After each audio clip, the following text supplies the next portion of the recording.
Okay, I'll be explaining figured bass symbols for seventh chords. And no matter the type of seventh chord, the figured bass symbols will always be the same because the distance is always maintained no matter the type. So if we think about there's a seventh chord as four notes means four ways to play it, four inversions. Now I'm doing just a standard G dominant 7, otherwise known as a G major minor 7. If that's confusing, I do have a video on it. Please reference that. I have a video for every seventh chord. But in this case, figured bass, which I'd say is mostly important for all you classical musicians out there. I think that's really the main way you'll encounter it. But the way we'll talk about this is the figured bass for seventh chord is a description from bottom to the root and bottom to the seventh. Now this first one here, because the root's on the bottom, that cancels that out. Because remember, it's bottom to the root of the chord and bottom to the seventh of the chord.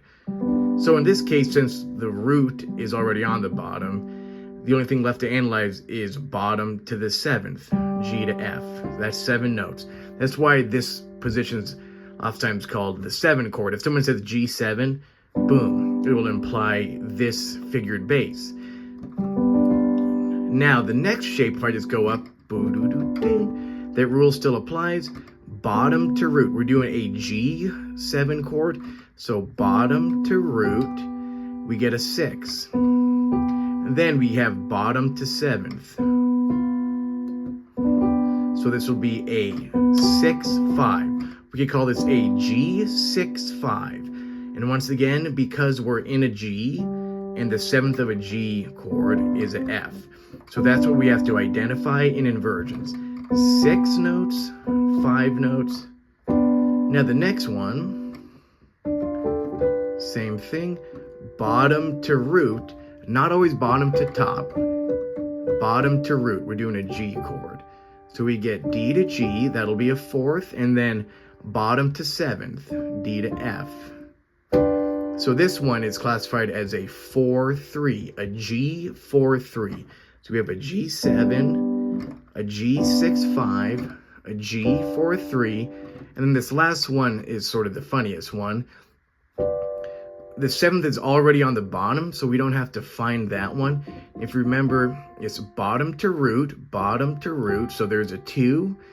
And really, we can just call this a 2, because the 7th and the root are already taken care of. We've already found the 7th, it's all on the bottom. And so we find the root, bottom to root 2, and then bottom to 7th. It's like, well, it's already on the bottom. So this will be often called just a 2 chord. Now, one thing you may have noticed when I'm explaining these, I'm always leaving out a note. Like when I'm doing this 6-5, I'm explaining bottom to top, there's 6, bottom to 7th, or sorry, bottom to root, I should say, not top. Bottom to root, bottom to 7th. And then you go, well, what about this note? And the reason why they don't have this note in there is that's not a crucial chord to determine the 7th chord. The most important parts of a 7th chord is you have to have, mind blown, the 7th in it. So really, if you think about what's the bare bones of a 7th chord, you need the roots so you know what it is. Like a G7, A7, you can't just have X7. So we need really just the root of a chord, the G in this case, and then the 7th to make it the 7th. The other notes in there are optional. Lots of times composers will do, 2 out of 4 notes. They'll do something like this. This is a G7, this is a G7. If I did this, we can't call this a G7 because we don't have the F, which is the 7th of the chord. This by itself would just be an inversion of a G triad. So that's why we only do 2 descriptions of it, because it describes the most, the ones that you need, the imperative, I'm blanking on words. But you could, if you want to, describe every interval distance. So I could call this, there's a 6, there's a 5, there's a 3. So I could call this A 6-5-3, I could call this a, here's a top. So I could call it like a 6-4-3, that kind of thing there. But you're not ever going to see that. I'm just showing you what you'll fully see. So you could describe every single interval distance, but you're not going to see that. This is a G7, then a G6-5, G4-3, and a G2. I'll do it in one more location for you guys. Actually, I'll do the same chord, but a different type. I'll do the half diminished 7 chord. So we have then minor, minor, then the half diminished 7, diminished triad, minor 7, same thing. We'll still call this a G7 because even though 2 notes are flat, it's still, the DNA strand is still a B and D. It's just like has different clothes on. So this is still the 6-5, bottom to root, bottom to 7th, bottom to root, bottom to 7th, the 4-3, and then the 2. Bottom to root, and then bottom to 7th we already have, which is why it's called a 2. And then let me just show it in a different position.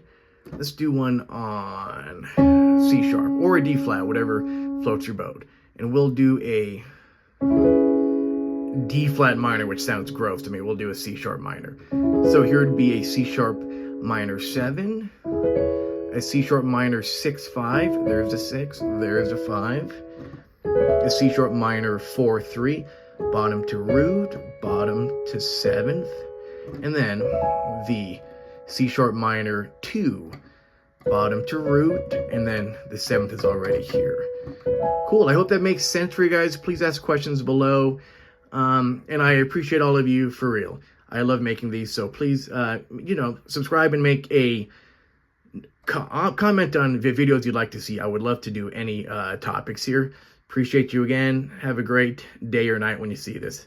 Farewell.